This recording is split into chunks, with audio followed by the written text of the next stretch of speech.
Hey guys, in this month's top 5, I'm going to be sharing with you some of my favorite TV shows that were tragically cancelled.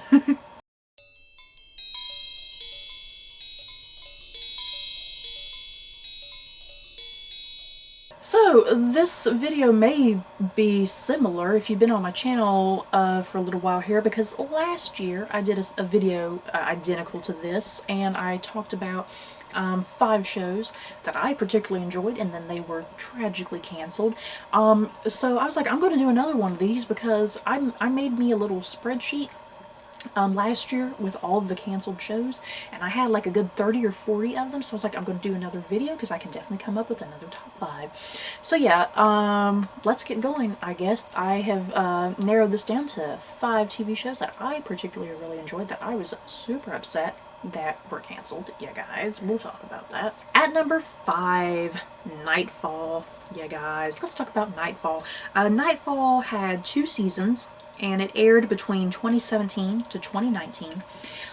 Nightfall was a historical-based show. It aired on the History Channel originally, and it followed the Knights Templar, essentially, in France under the reign of I think like King Philip II, I think, is, if I got that correct. So our main character that we're following, his name is Landry.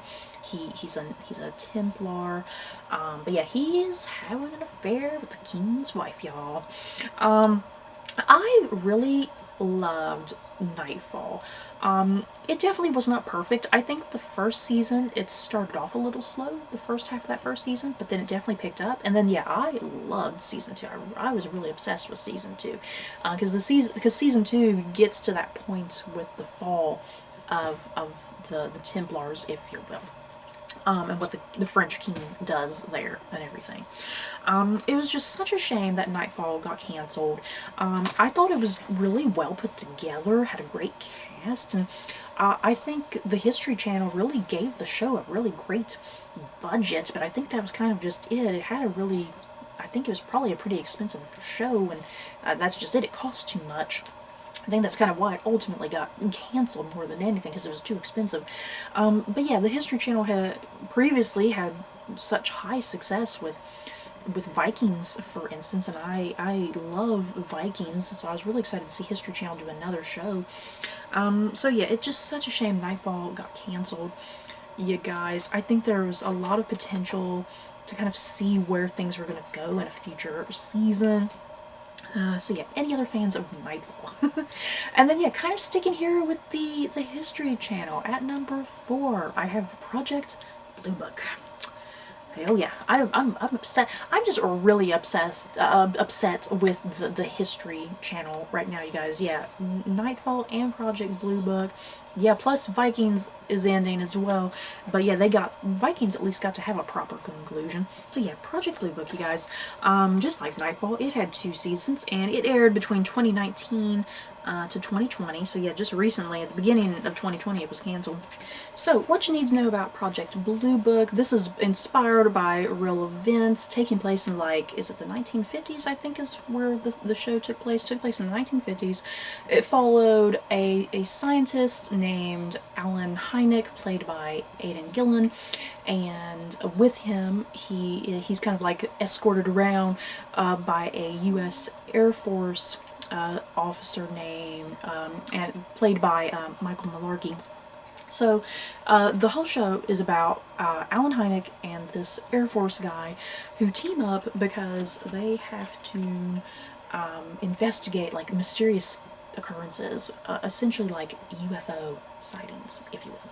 And that was kind of part of the fun of Project Blue Book. Kind of this whole thing of, okay, are there really aliens out there? Do they exist? Or are there, you know, explanations for some of this weird stuff that's happening? And yet, are there government cover-ups? And yeah, it's season 2. I think season 2 you finally get to, like, Roswell and all that good stuff. So I really love the concept of Project Blue Book. I'm normally not really into alien type stuff, but yeah, since it was on the History Channel, and yeah, I previously liked Vikings and I previously liked Nightfall, I was like, I'm going to give Project Blue Book a shot. Plus, Aidan Gillen was in it. I really like him from Game of Thrones.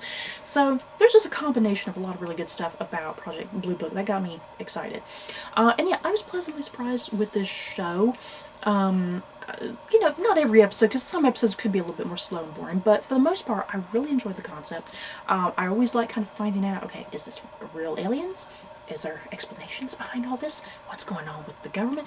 And one of the best parts of this show was definitely like this bromance, you will. I'll call it a bromance, because I think by the end of season 2, it was definitely like this diehard bromance, yeah, between Alan Hynek and the Air Force guy, because they're two polar opposites. You have an older guy who's a scientist who can be very serious, and then yeah, you have the younger guy who's more militaristic, more like dashing and more willing to take risks and whatnot. So I like that dynamic between the two of them being total polar opposites, you know, younger guy and older guy. And yeah, their bromance was just epic, I felt.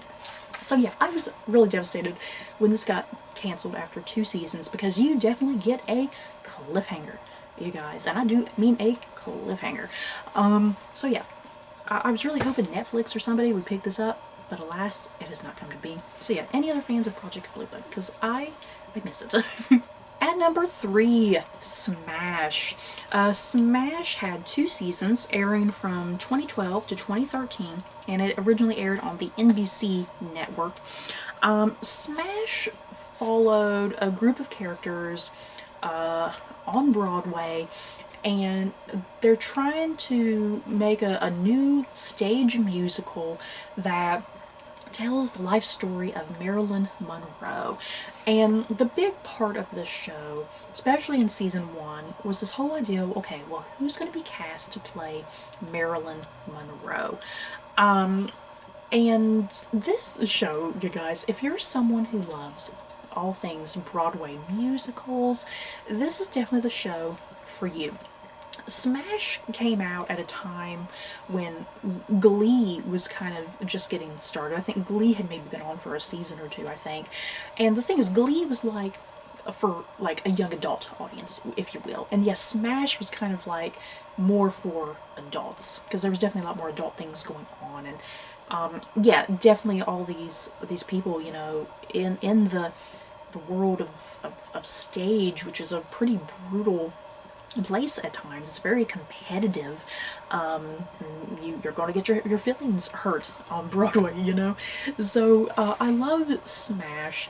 One of the main characters, played by Katharine McPhee, yes, that Katharine McPhee from American Idol, she's kind of your leading character, and she's very new to Broadway. She's trying to break out on the musical stage, and she is in competition to try and get this role in the lead of this Marilyn Monroe project.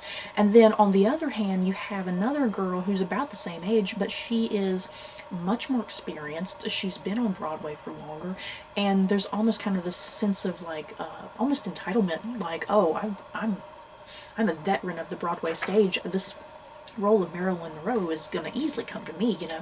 So the whole show is definitely this rivalry between these two young women, you know, this competition, who's going to get this role of Marilyn Monroe, because this is going to be a big game changer for your career. I love this show, you guys. It could be a little cheesy sometimes, a little absurd, but it was a nice look into the mechanics of how Broadway functions, I guess. And they produced original songs. They never really did like covers of songs. If they ever did covers of songs, I think it was kind of randomly that they did it. A lot of, if I'm not mistaken, unless I'm misremembering that, but I think they tended to have a lot of original music more than anything, because yeah, they were making the music for this Broadway production essentially, treating it like a real production, you know, coming up with original songs for it. I really love this show. It's a shame it got canceled after 2 seasons. A great cast, music that I weirdly enough enjoyed, because it was really well written, I think. And yeah, I think there's a lot of people who are fans of this show who have always wished it would come back. People who have been wishing that the creative team would get back together and actually create this Marilyn Monroe play and actually put it on the real Broadway, you know? So yeah, any other fans of Smash? Because I freaking loved the show. I was devastated when it ended. At number 2, In the Flesh. This was a British show. I had 2 seasons, aired from 2013 to 2014. Let me tell you guys about In the Flesh. This show, it was a zombie genre show, but it kind of did some really different things for a zombie genre show, which I found really cleverly appealing.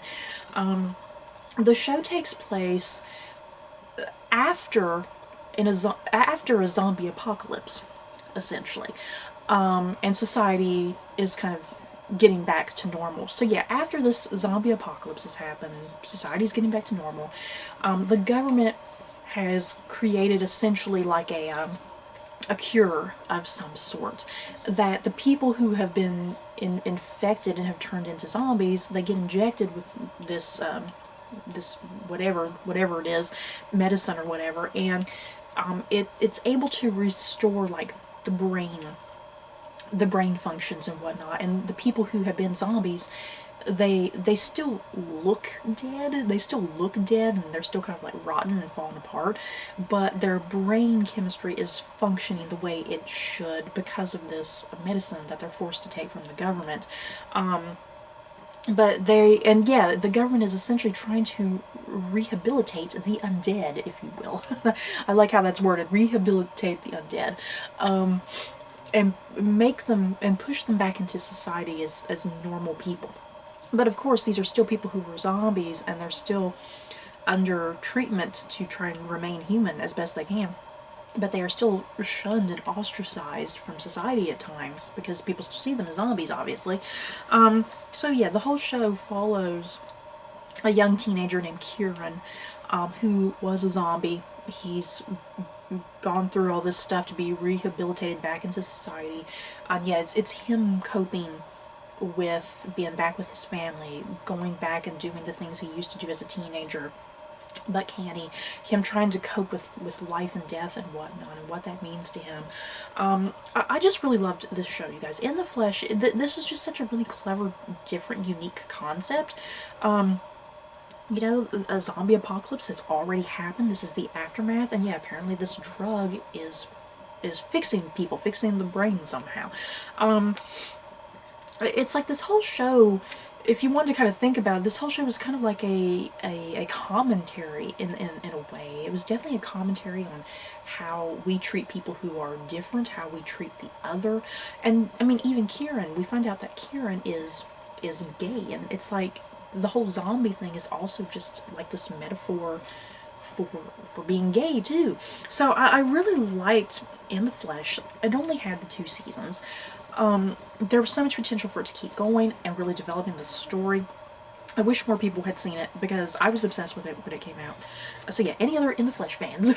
And at number 1, yeah guys, this is The Royals. The Royals had 4 seasons. It aired from 2015 to 2018.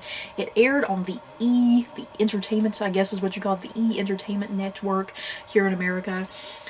Oh boy, you guys, The Royals. This is what you gotta know about The Royals. This was my guilty pleasure. Sometimes I don't like to refer to things as like being a guilty pleasure, because it's like, why should you be ashamed, you know?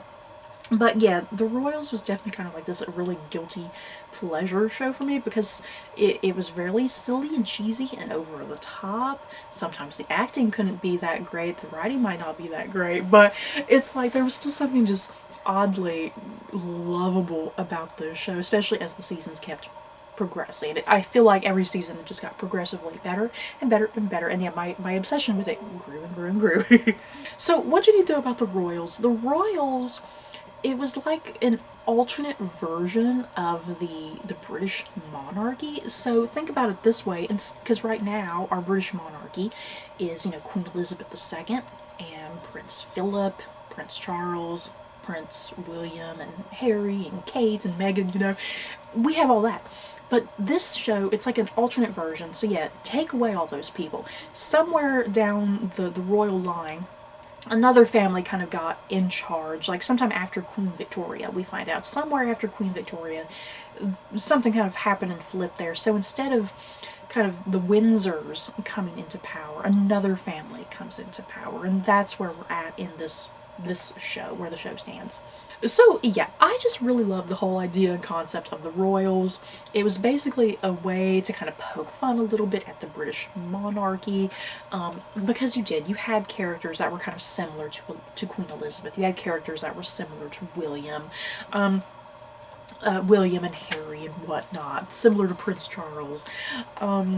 So yeah, where the show starts in season 1, the monarchy has just lost the heir. You have your king, and the heir has apparently died in some sort of plane crash. So the monarchy is in a little bit of turmoil. So the spare, if you will, because you always have the heir and the spare now is thrust into this position of being the next king after his father dies, essentially. And the thing is, he's not been prepared his entire life for this at all. He always thought his brother would get this responsibility, not him. So that's kind of what this whole show is about, is this young man who's now thrust into this position of being a future king, having to deal with that. And yeah, and yeah, just the way England is. England also this thing of, okay, do we really need the monarchy? Should it be abdicated? You know, so there's a lot of commentary, I think, just with British politics, a lot of commentary about the royal family, but kind of in the lens of this show, you know. I just really love this show. And yeah, like I said, it had 4 freaking seasons, you guys, and then all of a sudden the network decided to cancel it out of nowhere. And to me, I think it just needed one more season, to be quite honest. The way season 4 wrapped up, they left it in such a way that, okay, this is where season 5 would have gone. And I'm just so upset about that, because I think it literally needed one more season to finish everything up, because I kind of had a feeling where things might have gone that next season. I love the show. It was so great. Like I said, sometimes it wouldn't be the best acted or the best written. I think that kind of made it this highly entertaining guilty pleasure for me for that reason. But it was like a soap opera, you know? It was like taking the British royal family and putting them in this very soap opera situation with things very heightened and things very tense and whatnot. I just really loved it, you guys. So yeah, anybody else who loved the Royals back in the day and was just devastated it got canceled, that's what I hate more than anything. When a show has more than, like, especially more than 3 or 4 seasons, and then it just abruptly gets canceled, it's just such a shame. It's like an insult to your viewers, you know. So you guys, that is it for my top 5 favorite tragically cancelled TV shows that I've loved in the past. I definitely would love to do another one of these like next year. It's probably going to be a thing I do every year, do one of these top 5s, because like I said, I have a list of like a good 30-40 shows that I can sit and share with you guys. So yeah, in the comments below, have you guys seen any of these particular shows that I listed? And yeah, what are some canceled shows that you have loved in the past that you were upset that they got canceled? Just let me know down below. So that's it for this video. Don't forget to like, comment, and subscribe. And if you like this video, you may like these other videos. Bye guys.